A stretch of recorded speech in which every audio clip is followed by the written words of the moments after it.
ಓಂ ಶಾಂತಿ. ಎಲ್ಲರಿಗೂ ನಮ್ಮ ಈ ವಿಶೇಷ ಚರ್ಚೆಗೆ ಸ್ವಾಗತ. ಇಂದು ನಾವು ಒಂದು ಅಸಾಮಾನ್ಯ ಪರಿವರ್ತನೆಯ ಕಥೆಯ ಆಳಕ್ಕೆ ಇಳಿಯೋಣ. ಒಬ್ಬ ವ್ಯಕ್ತಿಯ ವೈಯಕ್ತಿಕ ಆಧ್ಯಾತ್ಮಿಕ ಅನ್ವೇಷಣೆ ಅದು ಹೇಗೆ ಒಂದು ಜಾಗತಿಕ ಇಯಕವಾಗಿ ಬದಲಾಯಿತು ಅನ್ನೋದ್ರ ಬಗ್ಗೆ ಇವತ್ತು ಮಾತಾಡೋಣ. ಹೌದು, ಇದು ನಿಜಕ್ಕೂ ತುಂಬಾ ಕುತೂಹಲಕಾರಿ ವಿಷಯ. ಅದರಲ್ಲೂ ಈಗ ಜನವರಿ ತಿಂಗಳು ಹತ್ರ ಬರ್ತಿದೆ ಅಂದ್ರೆ ಬ್ರಹ್ಮಬಾಬಾ ಅವರ ನೆನಪಿನಲ್ಲಿ ಅವ್ಯಕ್ತ ಮಾಸ ಅಂತ ಆಚರಿಸುವ ಸಮಯ.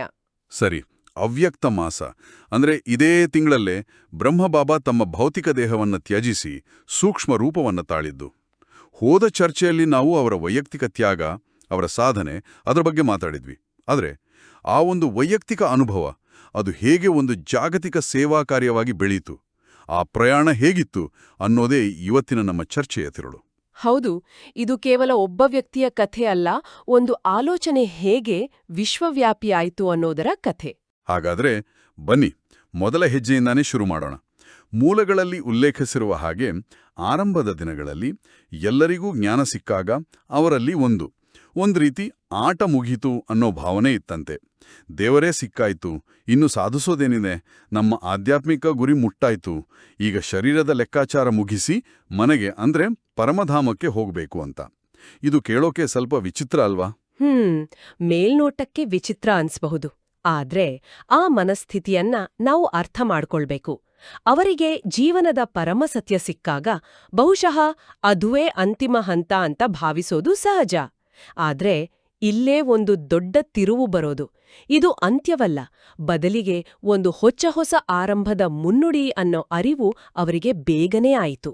ಓ, ಅಂದ್ರೆ ಅದು ಫೈನಲ್ ಡೆಸ್ಟಿನೇಷನ್ ಅಲ್ಲ, ಸ್ಟಾರ್ಟಿಂಗ್ ಪಾಯಿಂಟ್ ಆಗಿತ್ತು. ಖಂಡಿತ. ಅವರ ಹಳೆಯ ಲೌಕಿಕ ಜೀವನ ಅಂದ್ರೆ ಡಾಕ್ಟರ್, ವಕೀಲ, ವ್ಯಾಪಾರಿ ಅನ್ನೋ ಅಸ್ತಿತ್ವಗಳೆಲ್ಲ ಒಂದು ಹನಿಯಂತೆ ಕರಗಿ ಹೋಗಿ ದೈವೀ ಜೀವನದ ಒಂದು ಮಹಾಸಾಗರ ಶುರುವಾಗ್ತಿದೆ ಅನ್ನೋ ಅನುಭವ ಅವರಿಗಾಯಿತು. ಈ ಅರಿವು ಅವರಿಗೆ ಒಂದು ಅದ್ಭುತ ಧೈರ್ಯವನ್ನ ಕೊಟ್ಟು, ತಮಗೆ ಸಿಕ್ಕ ಈ ಅಮೂಲ್ಯ ಜ್ಞಾನವನ್ನ ಕೇವಲ ತಮಗಾಗಿ ಇಟ್ಕೊಳ್ಳೋದು ಸ್ವಾರ್ಥ ಆಗತ್ತೆ, ಇದನ್ನ ಇಡೀ ಜಗತ್ತಿಗೆ ಹಂಚಬೇಕು ಅನ್ನೋ ಒಂದು ಜವಾಬ್ದಾರಿಯ ಅರಿವು ಮೂಡ್ತು. ಆ ಜವಾಬ್ದಾರಿಯ ಅರಿವು ಮೂಡಿಸೋದ್ರಲ್ಲಿ ಮುರಳಿಯ ಪಾತ್ರ ಬಹಳ ದೊಡ್ಡದು ಅಂತ ಅನ್ಸುತ್ತೆ. ಮುರಳಿ ಅಂದ್ರೆ ಬ್ರಹ್ಮಬಾಬಾ ಅವರ ಮೂಲಕ ಶಿವಬಾಬಾ ನೀಡ್ತಿದ್ದ ಜ್ಞಾನದ ಮಾತುಗಳು. ಅದಕ್ಕೆ ಮುರಳಿ ಅಂತ ಯಾಕೆ ಹೆಸರು ಬಂತು? ಅದರ ಮಾಧುರ್ಯದಿಂದಾಗಿಯೇ? ಹೌದು, ಅದರ ಸಿಹಿಯಿಂದಾಗಿ. ಆದ್ರೆ ಆ ಸಿಹಿಯ ಜೊತೆ ಒಂದು ರೀತಿಯ ಆಂತರಿಕ ಸಂಘರ್ಷ ಕೂಡ ಇತ್ತು. ಮೂಲಗಳಲ್ಲಿ ಇದನ್ನ ಪ್ರೇಮ ಮತ್ತು ಜ್ಞಾನದ ನಡುವಿನ ಯುದ್ಧ ಅಂತ ತುಂಬಾ ಸುಂದರವಾಗಿ ವರ್ಣಿಸಿದ್ದಾರೆ. ಇದು ಕೇಳಕ್ಕೆ ತುಂಬಾ ಆಸಕ್ತಿದಾಯಕವಾಗಿದೆ. ಪ್ರೇಮ ಮತ್ತು ಜ್ಞಾನದ ನಡುವಿನ ಯುದ್ಧ ಅಂದ್ರೆ ಇದೊಂದು ರೀತಿಯ ಆಂತರಿಕ ದ್ವಂದ್ವ. ಒಂದು ಕಡೆ ಬ್ರಹ್ಮಬಾಬಾರವರ ಮೇಲಿನ ಅಪಾರವಾದ ವೈಯಕ್ತಿಕ ಪ್ರೀತಿ, ಅವರ ಸಾಮೀಪ್ಯದಲ್ಲೇ ಇರಬೇಕು ಅನ್ನೋ ಅಹಂಬಲ. ಮತ್ತೊಂದೆಡೆ ಶಿವಬಾಬಾ ನೀಡ್ತಿದ್ದ ಜ್ಞಾನ. ಅದು ಏನ್ ಹೇಳ್ತಿತ್ತು ಅಂದ್ರೆ, ಕೇವಲ ವೈಯಕ್ತಿಕ ಪ್ರೀತಿಯಲ್ಲಿ ಮುಳುಗುಬೇಡ, ಹೊರಗೆ ಇಡೀ ಜಗತ್ತು ದುಃಖದಲ್ಲಿದೆ, ಅವರಿಗೆ ಸಹಾಯ ಮಾಡು ಅಂತ ಪ್ರೇರೇಪಿಸ್ತಿತ್ತು. ಅಂದ್ರೆ ವೈಯಕ್ತಿಕ ಸಮಾಧಾನ ಮತ್ತು ಜಾಗತಿಕ ಜವಾಬ್ದಾರಿಯ ನಡುವಿನ ಒಂದು ಆಯ್ಕೆ. ನಾನು ನನ್ನ ನೆಮ್ಮದಿಯನ್ನ ನೋಡ್ಕೋಬೇಕಾ ಅಥವಾ ಜಗತ್ತಿನ ಉಳಿತಿಗಾಡಿ ಕೆಲಸ ಮಾಡ್ಬೇಕಾ ಅನ್ನೋ ಪ್ರಶ್ನೆ. ಇದು ಇವತ್ತಿಗೂ ಎಷ್ಟೋ ಜನರಿಗೆ ಎದುರಾಗುವ ಸವಾಲಲ್ವಾ? ಖಂಡಿತ. ಅವರೊಳಗಿನ ಜ್ಞಾನದ ಧ್ವನಿ ಅವರನ್ನ ಪ್ರಶ್ನಿಸ್ತಿತ್ತು. ನಿನಗೆ ಸಿಕ್ಕಿರೋ ಜ್ಞಾನದ ಅಮೂಲ್ಯ ರತ್ನಗಳನ್ನ ವಿಶ್ವದ ಸೇವೆಯಲ್ಲಿ ಬಳಸಲ್ವಾ? ಭಾರತದ ದುಃಖ ಮತ್ತು ಚಿಂತೆಗಳಿಗೆ ಮುಲಾಮು ಹಚ್ಚಲ್ವಾ ಅಂತ. ಕೊನೆಗೆ ಈ ಆಂತರಿಕ ಯುದ್ಧದಲ್ಲಿ ವೈಯಕ್ತಿಕ ಪ್ರೇಮಕ್ಕಿಂತ ಜಾಗತಿಕ ಸೇವೆಯ ಜ್ಞಾನವೇ ಜಯಗಳಿಸಿತು. ಸರಿ, ಸೇವೆ ಮಾಡಬೇಕು ಅನ್ನೋ ನಿರ್ಧಾರ ಆಯಿತು. ಆದರೆ ಮುಂದಿನ ಸವಾಲು ಇನ್ನೂ ದೊಡ್ಡದು. ಸಾಮಾನ್ಯ ಜನ ಅಂದ್ರೆ ಗೃಹಿಣಿಯರು, ವ್ಯಾಪಾರಿಗಳು, ರೈತರು ಅವರನ್ನ ಅಸಾಧಾರಣ ದೂತರನ್ನಾಗಿ ಪರಿವರ್ತಿಸೋದು ಹೇಗೆ? ಈ ತರಬೇತಿಯ ಸೀಕ್ರೆಟ್ ಸಾಸ್ ಏನಿತ್ತು? ಇಲ್ಲಿ ಬ್ರಹ್ಮಬಾಬಾರವರ ತರಬೇತಿ ವಿಧಾನ ತುಂಬಾ ವಿಶಿಷ್ಟವಾಗಿತ್ತು. ಅವರು ಕೇವಲ ಸಿದ್ಧಾಂತವನ್ನ ಹೇಳಲಿಲ್ಲ, ಬದಲಿಗೆ ತುಂಬಾ ಪ್ರಾಕ್ಟಿಕಲ್ ಆದ ರೂಪಕಗಳನ್ನ ಬಳಸ್ತಿದ್ರು. ಉದಾಹರಣೆಗೆ ಅವರು ಹೇಳ್ತಿದ್ರಂತೆ, ನಿಮಗೆ ಮನಸ್ಸು ಮತ್ತು ಬುದ್ಧಿ ಅನ್ನೋ 2 ಕುದುರೆಗಳ ಮೇಲೆ ಅಶ್ವಸವಾರಿ ಮಾಡೋಕೆ ಕಲಿಸಲಾಗುವುದು. ಒಂದು ನಿಮಿಷ, ಅಶ್ವಸವಾರಿ ಅಂದ್ರೆ? ಓ, ತಮ್ಮದೇ ಆಲೋಚನೆ ಮತ್ತು ಭಾವನೆಗಳೆಂಬ ಕುದುರೆಗಳನ್ನ ಹತೋಟಿಯಲ್ಲಿಟ್ಕೊಂಡು ಸವಾರಿ ಮಾಡೋದು. ಇದು ಕೇಳೋಕೆ ಸರಳ ಅನಿಸಿದ್ರು ಬಹುಶಃ ಜೀವನದ ಅತ್ಯಂತ ಕಷ್ಟಕರವಾದ ಕಲೆ ಇದು. ಖಂಡಿತ. ಇದು ಕೇವಲ ಧ್ಯಾನ ಮಾಡೋದಾಗಿರ್ಲಿಲ್ಲ. ಆತ್ಮಾನುಭೂತಿ ಅಂದ್ರೆ ನಾನ್ ಯಾರು ಅನ್ನೋ ಪ್ರಶ್ನೆಗೆ ಉತ್ತರ ಕಂಡುಕೊಳ್ಳೋದು, ಮನಸ್ಸಿನ ಮೇಲೆ ಜಯ ಸಾಧಿಸೋದು, ಆತ್ಮ ಮತ್ತು ಪರಮಾತ್ಮನ ನಡುವಿನ ವ್ಯತ್ಯಾಸವನ್ನ ತಿಳಿಯೋದು ಮತ್ತೆ ಮುಂಬರುವ ಮಹಾಭಾರತ ಯುದ್ಧದ ಆಧ್ಯಾತ್ಮಿಕ ರಹಸ್ಯ, ಹೀಗೆ ತುಂಬಾ ಗಹನವಾದ ವಿಷಯಗಳ ಬಗ್ಗೆ ಅವರಿಗೆ ತರಬೇತಿ ಸಿಕ್ತಿತ್ತು. ಅಂದ್ರೆ ಮೊದಲು ವಿಷಯವನ್ನ ಸಂಪೂರ್ಣವಾಗಿ ಅರ್ಥ ಮಾಡ್ಕೊಳ್ಳೋದು, ಆಮೇಲೆ ಅದನ್ನ ಬೇರೆಯವರಿಗೆ ಪರಿಣಾಮಕಾರಿಯಾಗಿ ತಿಳಿಸುವ ಕಮ್ಯುನಿಕೇಷನ್ ಸ್ಕಿಲ್ ಕೂಡ ಕಲಿಸಲಾಗ್ತಿತ್ತು. ಹೌದು, ಇದು ಒಂದು ಕಂಪ್ಲೀಟ್ ಪ್ಯಾಕೇಜ್ ಆಗಿತ್ತು. ಜ್ಞಾನವನ್ನ ಪಡೆಯೋದು ಒಂದು ಭಾಗ ಆದ್ರೆ, ಅದನ್ನ ಧೈರ್ಯದಿಂದ, ಸ್ಪಷ್ಟವಾಗಿ, ಪ್ರೀತಿಯಿಂದ ಪ್ರಸ್ತುತಪಡಿಸೋದು ಇನ್ನೊಂದು ಭಾಗ. ಆದ್ರೆ ಬಾಬಾ ಇದಕ್ಕಿಂತಲೂ ಹೆಚ್ಚಾಗಿ ಸೇವೆ ಮಾಡೋವರ ಚಾರಿತ್ರ್ಯದ ಮೇಲೆ ಗಮನ ಹರಿಸಿದ್ರು. ಹೌದು, ಜ್ಞಾನಕ್ಕಿಂತ ನಡತೆ ಮುಖ್ಯ ಅನ್ನೋ ಹಾಗೆ. ಆ ಆರಂಭಿಕ ಸಮರ್ಪಿತ ವ್ಯಕ್ತಿಗಳನ್ನ ಯಜ್ಞ ರಕ್ಷಕರು ಅಂತೆ ಕರಿತಿದ್ರು ಅಲ್ವಾ? ಅವರ ವಿಶೇಷತೆ ಏನಿತ್ತು? ಯಜ್ಞ ರಕ್ಷಕರು ಅಂದ್ರೆ ಈ ಜ್ಞಾನ ಯಜ್ಞದ ಜ್ಯೋತಿಯನ್ನ ಬೆಳಗಿಸ್ತಾ ಅದನ್ನ ರಕ್ಷಿಸಿದವರು. ಅವರತ್ರ ಲೌಕಿಕವಾಗಿ ಏನೂ ಇರ್ಲಿಲ್ಲ, ಆದ್ರೆ ಅವರ ಜೀವನದಲ್ಲಿ ಪ್ರೀತಿ, ಪವಿತ್ರತೆ ಮತ್ತು ನಿಸ್ವಾರ್ಥ ಸೇವೆ ಅನ್ನೋ ಗುಣಗಳು ತುಂಬಿ ತುಳುಕ್ತಿತ್ತು. ಅವರ ವ್ಯಕ್ತಿತ್ವವೇ ಅವರ ಸಂದೇಶವಾಗಿತ್ತು. ಒಂದು ಕಡೆ ಹೀಗೆ ಹೇಳಲಾಗಿದೆ, ಅವರ ಬಳಿ ಮಣ್ಣಿನ ಪಾತ್ರೆಗಳಿದ್ದರೂ ಕಲ್ಲಿನಂತಹ ಹೃದಯಗಳನ್ನು ಕರಗಿಸುವ ಕಲೆ ಅವರಲ್ಲಿತ್ತು. ವಾವ್, ಇದು ತುಂಬಾ ಶಕ್ತಿಯುತವಾದ ಮಾತು. ಅಂದ್ರೆ ಅವರ ಮಾತಿಗಿಂತ ಅವರ ಜೀವನವೇ ಹೆಚ್ಚು ಪ್ರಭಾವಶಾಲಿಯಾಗಿತ್ತು. ಅವರು ಜ್ಞಾನವೆಂಬ ನೀರಿನಿಂದ ತುಂಬಿದ ಮೋಡಗಳಾಗಿದ್ದು, ಇಡೀ ಪ್ರಪಂಚದ ಮೇಲೆ ಸುರಿಯಲು ಸಿದ್ಧರಾಗಿದ್ರು ಅನ್ನೋ ವರ್ಣನೆಯೂ ಇದೆ. ಹೌದು, ಯಾಕಂದ್ರೆ ಅವರು ಜ್ಞಾನವನ್ನ ಕೇವಲ ತಲೆಯಲ್ಲಿ ಇಟ್ಕೊಳ್ಳದೆ ತಮ್ಮ ಜೀವನದಲ್ಲಿ ಅಳವಡಿಸ್ಕೊಂಡಿದ್ರು. ಸರಿ, ಈ ಆಧ್ಯಾತ್ಮಿಕ ಸೈನ್ಯ ಸಿದ್ಧವಾಯ್ತು. ಅವರು ತಮ್ಮ ಸೇವೆಯನ್ನ ಹೇಗ್ ಶುರು ಮಾಡಿದ್ರು? ಸಣ್ಣದಾಗಿ ಒಂದು ಹಳ್ಳಿಯಿಂದ ಅಥವಾ ನಗರದಿಂದ ಶುರು ಮಾಡಿದ್ರಾ? ಇಲ್ಲ, ಇಲ್ಲೇ ಬಾಬಾರವರ ದೂರದೃಷ್ಟಿ ಎದ್ದು ಕಾಣೋದು. ಅವರ ಯೋಜನೆ ಮೊದಲ ದಿನದಿಂದಲೇ ಜಾಗತಿಕವಾಗಿತ್ತು. ಇದು ಕೇವಲ ಲೋಕಲ್ ಲೆವೆಲ್ ಅಲ್ಲ. ಅವರು ನೇರವಾಗಿ ದೇಶದ ಅತ್ಯಂತ ಪ್ರಭಾವಿ ವ್ಯಕ್ತಿಗಳನ್ನ ತಲುಪೋಕೆ ನಿರ್ಧರಿಸಿದ್ರು. ಯಾರನ್ನ? ಮಹಾತ್ಮ ಗಾಂಧಿ, ರವೀಂದ್ರನಾಥ್ ಟ್ಯಾಗೋರ್, ಸಿ ರಾಜಗೋಪಾಲಾಚಾರ್ಯರ ಅಂತಹ ರಾಷ್ಟ್ರೀಯ ನಾಯಕರಿಗೆ. ಏನು, ನೇರವಾಗಿ ಅವರಿಗೆ ಪತ್ರ ಬರೆದ್ರಾ? ಹೌದು, ಅವರಿಗೆ ಪತ್ರಗಳನ್ನ ಬರೆಯಲಾಯಿತು. ಇದು ನಿಜಕ್ಕೂ ದಿಟ್ಟ ಹೆಜ್ಜೆ. ಆಗ ತಾನೇ ರೂಪುಗೊಳ್ತಿದ್ದ ಒಂದು ಸಣ್ಣ ಆಧ್ಯಾತ್ಮಿಕ ಸಮೂಹ ದೇಶದ ಅತಿದೊಡ್ಡ ನಾಯಕರಿಗೆ ನೇರವಾಗಿ ಪತ್ರ ಬರೆಯೋದು ಅಂದ್ರೆ ಅದಕ್ಕೆ ಅಸಾಮಾನ್ಯ ಧೈರ್ಯ ಬೇಕು. ಆ ಪತ್ರಗಳಲ್ಲಿ ಏನಿತ್ತು? ಅವರ ಸಂದೇಶವೇನಾಗಿತ್ತು? ಅವರ ಸಂದೇಶ ತುಂಬಾ ಕ್ರಾಂತಿಕಾರಿಯಾಗಿತ್ತು. ಆ ಸಮಯದಲ್ಲಿ ದೇಶವೆಲ್ಲ ರಾಜಕೀಯ ಪೂರ್ಣ ಸ್ವರಾಜ್ಯಕ್ಕಾಗಿ ಹೋರಾಡ್ತಿತ್ತು ಅಲ್ವಾ? ಆಗ ಇವ್ರು ಹೇಳಿದ್ರು, ಭಾರತದ ನಿಜವಾದ ಪೂರ್ಣ ಸ್ವರಾಜ್ಯ ಕೇವಲ ರಾಜಕೀಯ ಸ್ವಾತಂತ್ರ್ಯದಿಂದ ಸಾಧ್ಯವಿಲ್ಲ, ಅದು ಆಧ್ಯಾತ್ಮಿಕ ಸ್ವಾತಂತ್ರ್ಯದಿಂದ ಮಾತ್ರ ಸಾಧ್ಯ. ಪರಮಪಿತ ಶಿವನು ಪ್ರಾಚೀನ ಸನಾತನ ದೇವಿ ದೇವತಾ ಧರ್ಮವನ್ನು ಪುನಃ ಸ್ಥಾಪಿಸ್ತಿದ್ದಾನೆ, ಇದರಲ್ಲಿ ಕೈಜೋಡಿಸಿ.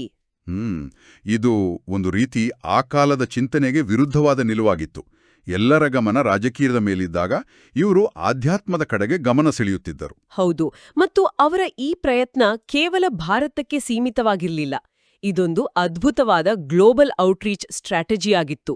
ಅವರು ಭಾರತದ ವೈಸ್ರಾಯ್, ಇಂಗ್ಲೆಂಡ್ನ ರಾಣಿ, ಮುಸ್ಲಿಂ ಲೀಗ್ನ ನಾಯಕ ಮೊಹಮ್ಮದ್ ಅಲಿ ಜಿನ್ನಾ ಮತ್ತೆ ನೇಪಾಳದ ಮಹಾರಾಜರಿಗೂ ಪತ್ರಗಳು ಮತ್ತು ಪತ್ರಿಕೆಗಳನ್ನ ಕಳುಹಿಸಿದ್ರು.